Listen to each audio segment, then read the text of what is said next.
Hello friends, welcome to Ramya channel. இன்றைக்கி நாம் என்ன ரெசிபி பார்க்க போகிறோன்னா, ஒரு சூப்பரான ஈவினிங் ஸ்நாக்ஸ் தாங்க பார்க்க போகிறோம்.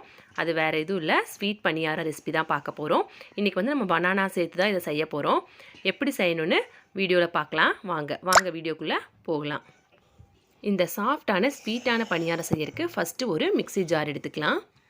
மிக்ஸி ஜாரில் ஒரு பவுல் 250 கிராம் அளவுக்கு நான் வந்து கோதுமை மாவு எடுத்துக்கிறேன். இந்த மெஷரிங் கப்பில் ஒரு கப் எடுத்தால் போதும். இது கூடவே 2 மீடியம் சைஸ் வாழைப்பழம் எடுத்துக்கிறேன். நல்லா கனிஞ்ச வாழைப்பழமாக இருந்தால் டேஸ்ட்டாக இருக்கும். இதை இப்போ கட் பண்ணி ஆட் பண்ணிக்கலாம். நீங்கள் எந்த வாழைப்பழம் வேணாலும் நீங்கள் ஆட் பண்ணிக்கலாம். இது கூடவே 2 ஏலக்காய் ஆட் பண்ணிக்கலாம் ஃப்ளேவருக்காக. இது கூட ஒரு 1/2 டீஸ்பூன் அளவுக்கு சோடா, பேக்கிங் சோடா வந்து ஆட் பண்ணிக்கலாம். இது ஆப்ஷனல் தான், வேணுங்கிறவங்க ஆட் பண்ணிக்கலாம், இல்லாதவங்க ஸ்கிப் பண்ணிக்கலாம். இப்போ இதை நல்லா அரைச்சி எடுத்துகிட்டு வந்துக்கலாம். தண்ணி விடாமல் ஃபஸ்ட்டு அரைச்சா இப்படி தான் இருக்கும். அதுக்கப்புறம் நாம் 1 கப் அளவுக்கு வாட்டர் ஆட் பண்ணி அரைச்சி எடுத்துக்கலாம். 1 கப் ஆட் பண்ணாலே போதும், நிறைய ஆட் பண்ணிடாதீங்க, அப்புறம் மாவு வந்து பக்குவமாக இருக்காது, இட்லி மாவு பார்த்துக்கு வராது. பாருங்கள், இந்த அளவுக்கு கெட்டியாக அரைச்சி எடுத்துக்கோங்க. ரொம்ப தண்ணி விட வேணாம். அதில் நீங்கள் 1 கப் விட்டிங்கனாலே போதும். இன்னொரு பவுலுக்கு மாற்றிக்கலாம். இதுக்கு இன்றைக்கி நான் வந்து மண்டை வெல்லம் தான் யூஸ் பண்ண போகிறேன். நீங்கள் வந்து ஒயிட் சுகர் ஆட் பண்ணணும் அப்படின்னா நீங்கள் இதை அரைக்கும் போதே 1/2 கப் அளவுக்கு ஒயிட் சுகர் ஆட் பண்ணி அரைச்சிக்கோங்க. மண்டை வெல்லம் ஆட் பண்ணணும்னா பாகு காய்ச்சி இதில் ஆட் பண்ணணும். ரெண்டுமே நீங்கள் பண்ணலாம், ஒயிட் சுகரும் ஆட் பண்ணலாம், பாகு காய்ச்சி ஆட் பண்ணலாம். ரெண்டுமே சேம் டேஸ்ட்டில் தான் இருக்கும். இப்போ 1 கப் அளவுக்கு மண்டை வெல்லம் எடுத்து பாகு காய்ச்சறதுக்கு ரெடி பண்ணியாச்சு. அதில் 1/2 கப் அளவுக்கு வாட்டர் ஆட் பண்ணிக்கோங்க. நிறையா வாட்டர் வேணால் 1/2 கப் ஆட் பண்ணிங்கனாலே போதுமானதாக இருக்கும். வெல்லம் நல்லா கரைஞ்சி நமக்கு லிக்விடாக வந்தால் மட்டும் போதும், கம்பி பதம் வரணும் அப்படிங்கிற அவசியமெல்லாம் இல்லை. இதுவே நீங்கள் ஒயிட் சுகர் எடுக்கிறனா நீங்கள் மாவு கிரைண்ட் பண்ணுவீங்க இல்லையா, மாவு அரைக்கிறப்பவே போட்டு அரைச்சி எடுத்துக்கோங்க. வாழைப்பழத்துக்கூடயே அரைச்சி எடுத்துக்கோங்க. அப்போ 1/2 கப் அளவு சுகர் ஆட் பண்ணால் போதும். வெல்லத்தை விட சுகர் வந்து இனிப்பு அதிகமாக இருக்கும், அதனால் 1/2 கப் ஆட் பண்ணுங்கள். வெல்லம் ஆட் பண்ணுறேன்னா ஈக்குவலாக கோதுமை மாவு எவ்வளோ எடுக்கிறீங்களோ அதுக்கு ஈக்குவலாக ஆட் பண்ணணும். நான் 1 கப் கோதுமை மாவு எடுத்ததுனால 1 கப் வெல்லம் ஆட் பண்ணியிருக்கேன். இதே ஒயிட் சுகராக இருந்தால் 1/2 கப் ஆட் பண்ணால் போதும். ஒயிட் சுகர் வந்து பாகு காய்ச்சணுங்கிற அவசியமெல்லாம் இல்லை, மண்டை வெல்லம் இருந்தால் மட்டும்தான் பாகு காய்ச்சணும். ஏன்னா அதில் தூசெல்லாம் இருக்கும் இல்லையா, அதெல்லாம் எடுக்கிறதுக்காக. பாருங்கள், பாகு ரெடி ஆயிடுச்சு. இப்போ நம்ம கலந்து வச்சுருக்கிற கோதுமை மாவு, வாழைப்பழம் அரைச்சி வச்சுருக்கோம் இல்லையா, அதுக்குள்ளே கலந்துக்கலாம். இந்த பாகுவை சூடாக இருக்கும்போதே கலந்துக்கோங்க. பாருங்கள், எவ்வளோ சல்லடையில் பாருங்கள் எவ்வளோ தூசெல்லாம் வந்து நிற்கிதுன்னு பாருங்கள். இதுக்காக தான் பாகு காய்ச்சறோம். இப்போ கோதுமை மாவையும் வெள்ளைப்பாகையும் நல்லா கலந்து எடுத்துக்கலாம்.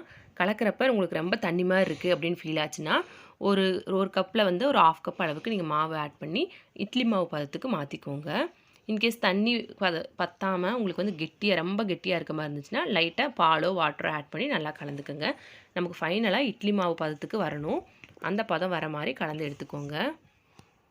ஒவ்வொருத்தரும் வெள்ளைப்பாகு காய்ச்சல் நிறைய தண்ணி ஆட் பண்ணிட்டிங்கன்னா ரொம்ப தண்ணியாக தெரியும், அப்போ பணியாரம் சரியாக வராது. அதனால தான் சொல்கிறேன். ஒரு 2 டீஸ்பூன்லேருந்து 3 டீஸ்பூன், அதான் 1/2 கப் அளவுக்கு நீங்கள் ஆட் பண்ணிக்கலாம். கோதுமை மாவு ஆட் பண்ணிக்கலாம், இல்லை அரிசி மாவு இருந்தால் கூட ஆட் பண்ணிக்கலாம், பிரச்சனை இல்லை. இப்போ ஒரு 10 நிமிஷம் இதை வச்சுட்டு அதுக்கப்புறம் நம்ம பணியாரம் சுட்டு எடுத்துக்கலாம். உடனே சுடுறனாலும் சுடலாம், நம்ம பேக்கிங் சோடா ஆட் பண்ணியிருக்கனால ஒரு 10 நிமிஷம் கழித்து நம்ம சுட போகிறோம். இது கூட ஒரு கைப்பிடி அளவுக்கு தேங்காய் ஆட் பண்ணுறேன் நான், துருவன தேங்காய். இது ஆப்ஷனல் தான், வேணுங்கிறவங்க ஆட் பண்ணிக்கலாம், வேணாங்கிறவங்க ஸ்கிப் பண்ணிக்கோங்க.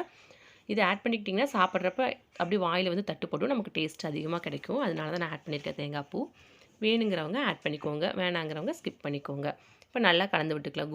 அந்த கோதுமை மாவு, பாகு, தேங்காய் எல்லாமே நல்லா கலந்து விட்டுக்கலாம். எல்லாமே ஒரு சேர கலக்கிற மாதிரி நல்லா கலந்து எடுத்துக்கலாம்.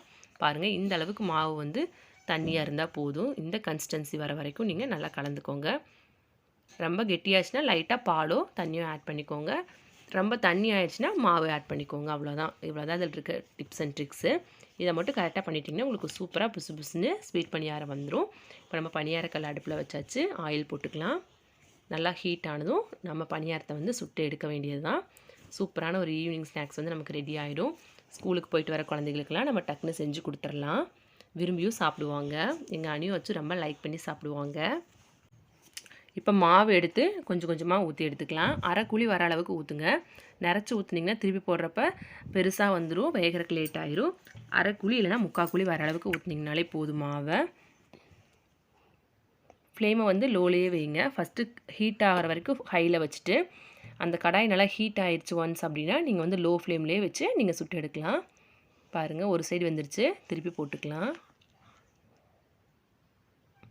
அவ்வளோதான், பாருங்கள், சூப்பராக அப்படி செவக்க நல்லா மொறுமொறுன்னு நல்லா செவப்பாக செவந்து வந்திருக்கு பணியாரம். செம டேஸ்ட்டாகவும் இருக்கும், டிஃப்ரெண்ட்டாகவும் இருக்கும் குழந்தைங்களுக்கு கொடுக்குறக்கு. ஸ்வீட்னாலே குழந்தைங்க விரும்பி தான் சாப்பிடுவாங்க. பணியாரத்தில் கொஞ்சம் ஸ்வீட் இருந்துச்சுன்னா டக்குன்னு நல்லா சாப்பிட்டுக்குவாங்க. ஹெல்த்தியான ஸ்நாக்ஸாக கூட இருக்கும், ஈவினிங் ஸ்நாக்ஸாக கூட இது இருக்கும். முறுக்கு மிச்சர் அது மாதிரி வாங்கி தரக்கு இது மாதிரி நீங்கள் செஞ்சு கொடுத்தீங்கன்னா ஹெல்த்தியாகவும் இருக்கும். வாழைப்பழம் சாப்பிடாத குழந்தைகளுக்கு வாழைப்பழம் உள்ளே இருக்குன்னே தெரியாது, சாப்பிட்ருவாங்க. நல்லா வெந்ததும் 2 பக்கம் செவந்துடும். அதுக்கப்புறம் நம்ம எடுத்து சர்வ் பண்ண வேண்டியது தான். ஒரு வாழை இலையில் வச்சு சர்வ் பண்ணிங்கன்னா செம வாசமாக இருக்கும்.